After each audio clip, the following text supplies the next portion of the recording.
Hi, everybody, and welcome to The Prescription, the Tax Policy Center's biweekly webcast on fiscal policy for the COVID-19 economy. This is one of a series of conversations with state, local, and federal government officials, as well as leading economists and other experts. I'm your host, Howard Gleckman, a senior fellow at TPC and editor of our blog, TaxVox. Our guest today is Caroline Bruckner. Professor Bruckner is managing director of the Kogod School of Business Tax Policy Center at American University, which, by the way, is my alma mater. She was counsel to the Senate Committee on Small Business and Entrepreneurship during the Great Recession, and her special areas of expertise are the taxation of women-owned businesses and gig workers. Before we begin, just a bit of housekeeping. If you'd like to ask a question, use the Q&A box at the bottom of your screen. Please identify yourself and your affiliation as if this were an in-person event. You all remember in-person events? I don't, but you might. A recording of today's discussion will be posted online at TPC's website within the next couple of days. And if you'd like to join the conversation on social media, please use the hashtag #LiveAtUrban. Professor Bruckner, welcome to The Prescription. Thank you so much for having me. I'm really excited to be here. This is a really important conversation. Great that you can be with us. I hope we can spend a little time talking about the state of women-owned businesses before the onset of COVID, and then take a look at what's happening to them now. So you've written about the explosive growth of women-owned businesses in recent years. Tell us what these firms look like and why you think we've seen this dramatic expansion. Okay, so in order to level set as to where we are immediately before the pandemic broke out, it's important to understand where women business owners came from. The first time the government even counted women business owners was in 1972. And at that time, there were about 400,000 women-owned firms. And those are firms that are 51% or more owned by women.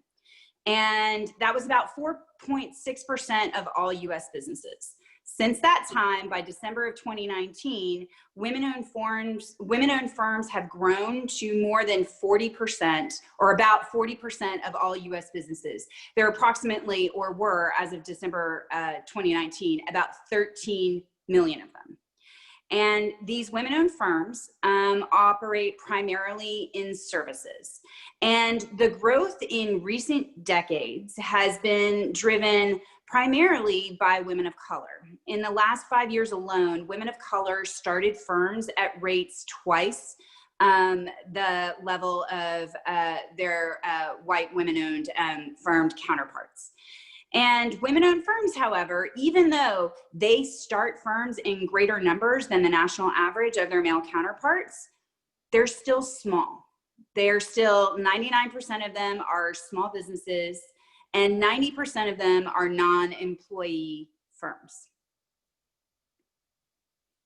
So what challenges did these firms have before COVID and the economic collapse? So we kind of know where they were starting from. The number one thing you need to know about women-owned firms is that they have greater challenges accessing capital. This is well documented in the academic literature. It's actually well documented in government research. We know that women struggle to get financing to start their firms. And there are a lot of reasons for that. Keep in mind that it wasn't until 1974, the year I was born, that a woman could get a credit card in her own name. And I'm not that old. And think about the extraordinary growth that has managed to occur from 400,000 to more than 12 million just in my lifetime. And a huge part of that is the ability of women to be able to secure credit cards and credit in their own names. However, women still struggle to access capital on equal footing with their male counterparts. So women tend to have slightly less high credit scores as their male counterparts.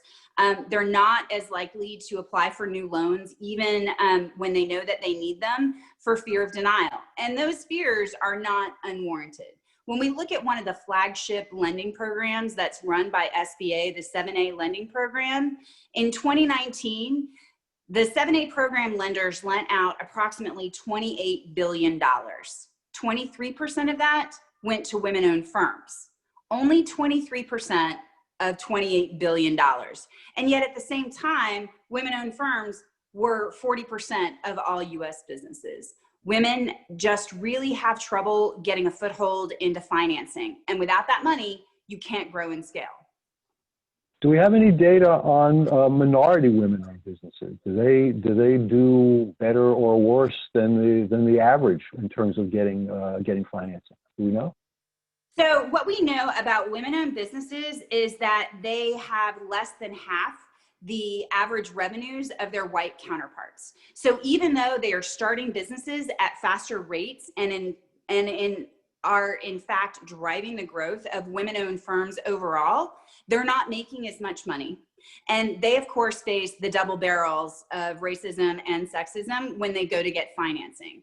And one of the big kind of problems with financing is that if you don't have conventional lending relationships with existing banks, when there's an economic downturn, you're going to have an even greater challenge securing loans. So, you know, in the last few months, we've seen a lot of news reports coming out that minority-owned businesses and women-owned businesses have struggled to get the financing to shore up as part of this economic downturn. So one last question about the level setting, and then we'll get into the meat of this. What can you tell us about what kinds of businesses these are? What industries are women-owned businesses focused on?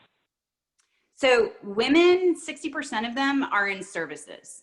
And across that services spectrum, you see about 23% are in personal services, so hair salon, nail salons, dog walking, domestic care, also education. About 15% of women-owned firms are in healthcare or social assistance. And those are women-owned firms that get contracts from state and local governments to do social assistance programs. And then you have about 12% of women-owned firms that are in professional or scientific or technical services. So you see an entire range across the service spectrum, but what you also see is growth in professional, scientific, and technical services, which is reflective of the fact that more women than men are seeking graduate degrees and are students in higher education institutions. So women are going after those higher degrees, but at the same time, women hold more than 2/3 of the student loan debt in this country. And when you have that kind of debt, and again, you try to go get capital to grow or scale your businesses from a conventional lender, that's going to be problematic. So women more often than not tend to go to families or use their credit cards or friends to secure financing to get financing for their businesses. So we're the Tax Policy Center, and I have to ask you a couple of tax questions. You've argued that because women-owned businesses generally are very small and operate mostly in the service sector, many business tax benefits are of very limited use to them. So let me ask you about two of them. First one is Section 179 expensing. It allows many firms to immediately write off the cost of capital equipment. Why does this provision fail to help women-owned businesses? It seems like it would be a great provision for them. So the write-offs that you get with Section 179 are in big investments in tangible equipment. Like think about great big heavy vehicles. Think about any kind of machinery, lathes, or any kind of manufacturing. And women overall are underrepresented in the manufacturing industry. I think the SBA Office of Advocacy put out a major report on women business owners across industries and found that women were less than 9% of all manufacturers. And Section 179 has been in the tax code since the 1950s. And it was always targeted to help small business manufacturers, but that's not where women business owners operate. I just told you they're in services. And when you're in services, think about it. If you're in a professional services, let's say you're an accountant, like one of my students who decides to hang their shingle out and run their own accounting firm. What do they need? They need some software and a laptop. 179 is not going to be particularly helpful for them. Okay, so another potentially important tax preference for businesses in general is the 2017 Tax Cuts and Jobs Act Section 199A, special deduction for income from pass-through businesses such as partnerships and sole proprietors. Again, this seems ready-made for women entrepreneurs, but you argue it's not very helpful for them. So tell us why. So there is no question that the majority of women-owned businesses might have benefited from Section 199 Cap A. And we'll know because we'll get some of the data on who claimed 199A once the data comes in from the most recent tax filing season. However, when we look at tax breaks, we have to think about them as business spending programs, because tax expenditures are essentially they are spending programs that we run through the tax code, and they function as entitlements to those who meet specific established criteria, right? So the government forfeits tax revenue in favor of these tax breaks for certain taxpayers who meet given criteria. And when you talk about Section 199 Cap A, when it was passed, it was estimated to cost taxpayers more than $415 billion. So that's a pretty hefty government spending program for businesses. And the Joint Committee on Tax, which is the nonpartisan committee that's responsible for estimating how much these tax expenditures or tax spending programs cost taxpayers, estimated that 90% of that $415 billion would go to firms who have revenues over $100,000 a year. Now, 88% of women-owned firms have revenues below $100,000 a year. I've already told you that women business owners struggle to access capital on equal footing as their male counterparts, and yet Congress turns around and passes a great big tax spending program targeted to small businesses and individuals with business income, that 90% of which flows away from women-owned firms. As someone who cares about budget expenditures and what that means for our bottom line, as well as is that, a good use of taxpayer dollars, that raises a lot of questions. So let me see if I get you to answer the big question that raises, which is, would you even keep 199 Cap A, or do you think it's just a waste of money and should we just get rid of it? I think tax expenditures can be targeted and can be stimulative and can be really effective. I know, having worked on the Hill during the Great Recession in 2009, 2010, lawmakers were scrambling to use every single tool they had in their toolkit to stimulate the economy, get people back to work, and get businesses back to operating. And the tax code is one way to do that. And, tax expenditures can absolutely be stimulative. They can be really important. And my argument with Section 199A is this really a good targeted use of taxpayer dollars? Are there better ways that we could spend 90% of $415 billion to really help women business owners who we already know struggle to access capital, and yet are still continuing to grow in greater numbers than their male counterparts? So the obvious question then is, how would you spend $400 billion? We're going to repeal 199 Cap A. We got $400 billion to use. What would you do with it? That is a really great question. There are lots of tools in our toolbox that we can use to help small businesses, and they range from different targeted tax incentives to increasing federal contracting goals, or to increase funding for women's business centers. The SBA has a whole suite of programs that are targeted to mentoring, counseling, advising women business owners that it runs through its Office of Women's Business Ownership. And most recently, there's been a bill passed in the House that is now residing in the Senate that would increase significantly the funding for women business centers, which is one way that you could spend money to directly target women-owned firms. Another way that you could spend money is to think about targeted tax provisions that really go after this demographic of women business owners who have revenues below $100,000 and yet still struggle to access capital. So Senator Wyden introduced a new bill in October of 2019, the Progress Act, which would do just that. However, we're in the middle of a pandemic, and it's not like there's going to be one silver bullet. We're going to have to try a little bit of everything and see what sticks. It's the spaghetti offense. So for our viewers who are not familiar with Wydens Bill, could you tell us a couple of the provisions in there that might be helpful for women-owned businesses? So what the bill does is it doesn't target women-owned firms, but what it does is, for the first time, create targeted tax incentives for firms that hire new employees. And those targeted tax incentives are targeted to firms that have revenues below $100,000. And this would be one targeted small solution to go after trying to get businesses income to, or incentives rather, to hire. And that's just one of several solutions that you could look at. The government, in my opinion, has done a really good job acting in an emergency response to try to get money out to firms and to people who are suffering as a result of the pandemic. And I think the momentum, I think it's more important to focus on maintaining that momentum than it is to target, individual specific bills, if that makes sense.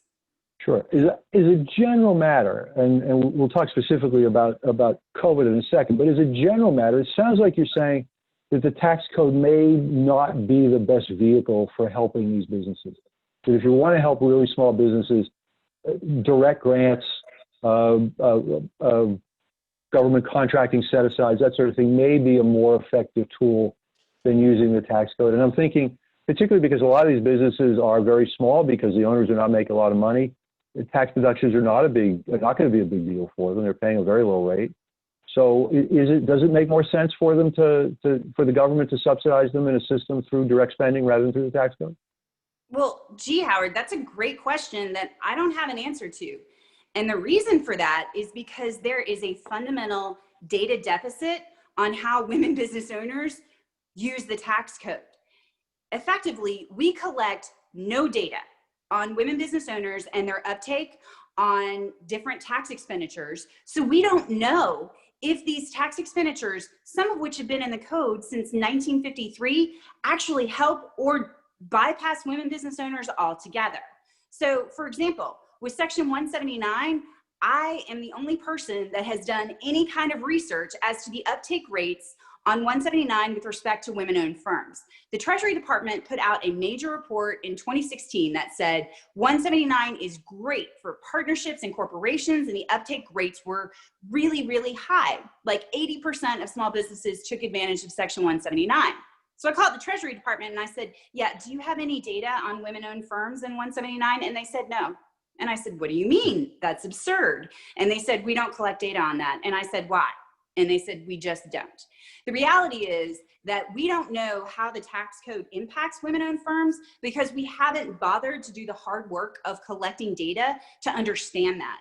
And so what effectively we have is a circumstance where you have policymakers desperately trying to provide help to their constituents and to businesses in their states and districts, throwing what could be good money after bad because they don't know. And let me tell you, as someone that has been a congressional staffer, I was expected to be able to tell my boss how much a given program would impact businesses in her state, how it would impact women-owned firms and minority-owned firms. That's just basic information. And when I was on the Hill 11 years ago, I couldn't provide those answers to my boss. And as a professor who has been working for 5 years to understand and exploit and really communicate to policymakers that this data deficit is inhibiting their ability to respond in a time of crisis, I still don't have those answers. So why not? Why do you think Congress is so ignorant of how tax expenditures work, and from your perspective, particularly how they affect women-owned businesses? What's the problem here? So there are a couple of problems. So when I told you about the first time the government ever counted women-owned firms in the 1970s, President Carter put together an entire intra-agency task force to look at whether or not there were agency laws or provisions that prohibited women business owners from getting government contracts, financing, or if there was overt discrimination against women business owners in our laws generally. Treasury participated in this exercise, and they put out a report that said the tax code does not discriminate against women business owners overtly. And it doesn't. You wouldn't find language that says you can't take advantage of a given tax program because you're a woman. However, what we haven't thought about and what we don't demand of the Treasury Department or IRS is data on who benefits from different tax expenditures. We don't demand, and Congress doesn't demand, that the Joint Committee on Tax, when they put out their revenue estimates on different proposals, how that would impact minority-owned firms or women-owned firms. We just haven't conditioned ourselves to expect that information. And this is compounded by the reality that the tax writing committees have never held a full committee hearing on women business owners.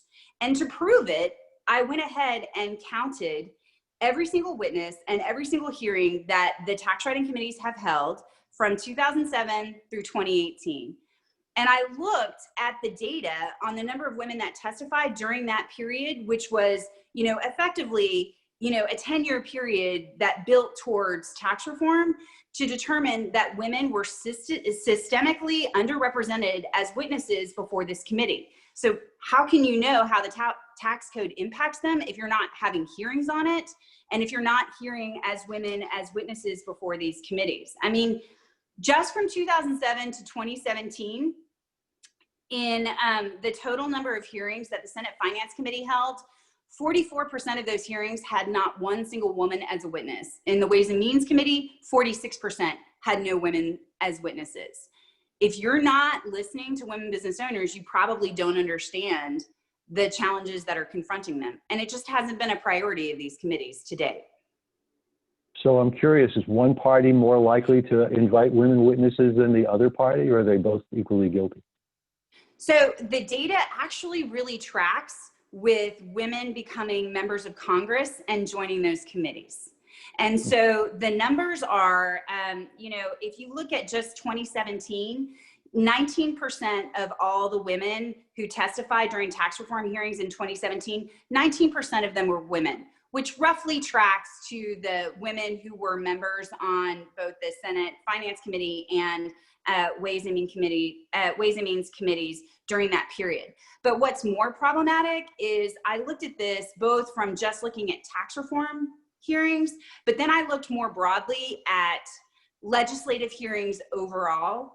And that is just as problematic, because from 2007 through 2018, there were more than 330 hearings that were held by each of these committees that had no women as witnesses. And when you think about it, the Senate Finance Committee has the largest jurisdiction of any committee in Congress. It spends more money through the tax code than almost any other committee. It's a really significant committee that hasn't really focused on women as business owners. And keep in mind, I already told you that from 1974 until today, or at least 2019, women have grown to be more than 40% of all US businesses. So let's switch gears and talk a little bit about, we've only got a little bit of time left, about 10 minutes left. Let's talk about the COVID economy and how that's affected women-owned businesses. Give us a sense, I know the data are probably going to be a little incomplete now, but give us a sense from your perspective of what's happened to these businesses. Have women-owned businesses suffered more than businesses in general? Do we know yet? I think we do. We don't have official numbers out. We do have data from BLS that shows that women are losing jobs at greater numbers than their male counterparts. And the industries in which women are employed roughly track to where women-owned businesses have firms.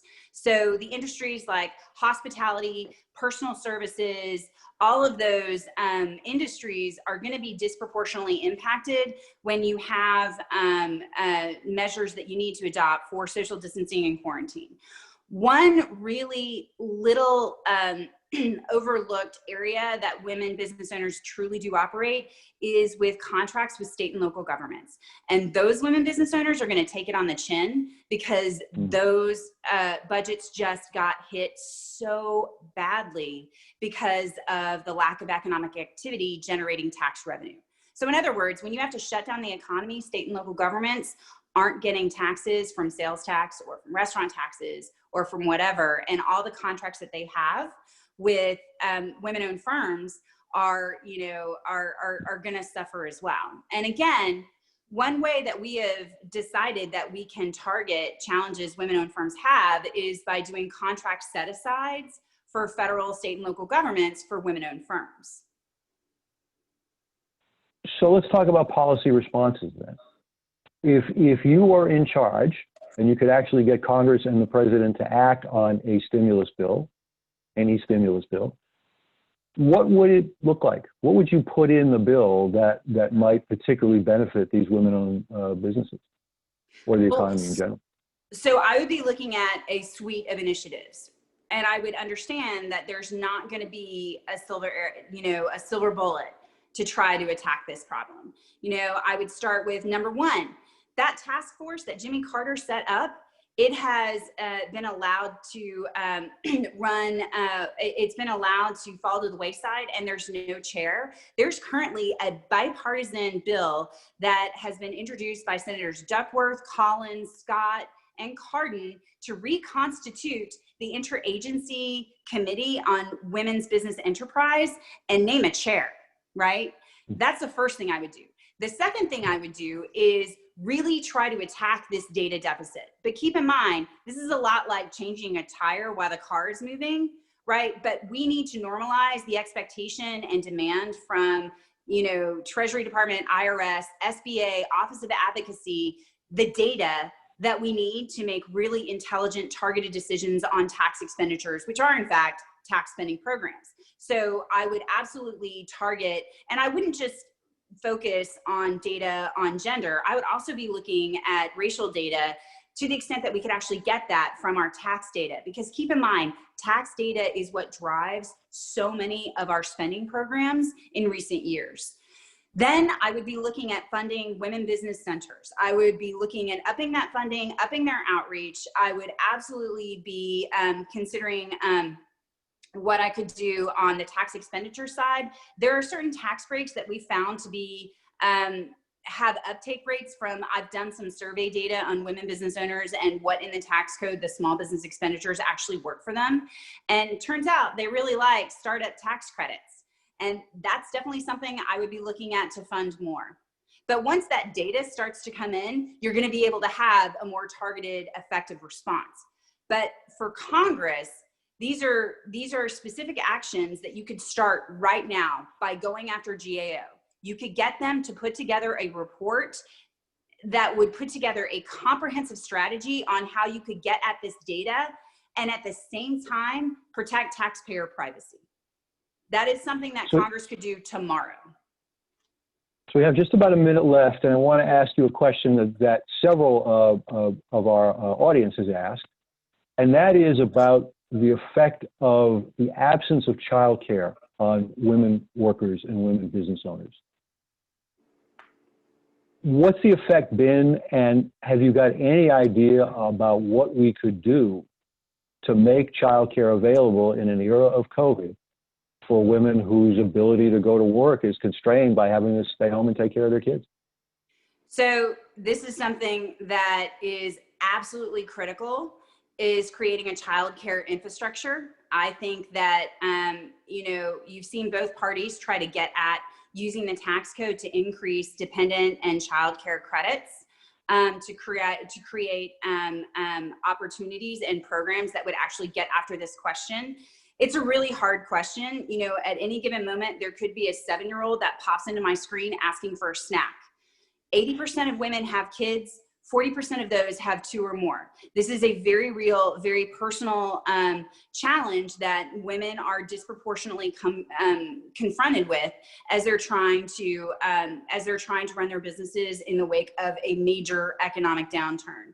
And creating that kind of childcare infrastructure is something that absolutely should be prioritizing. We should also be prioritizing caregiving generally. 2/3 of caregivers for the elderly are women. Women and that is unpaid work.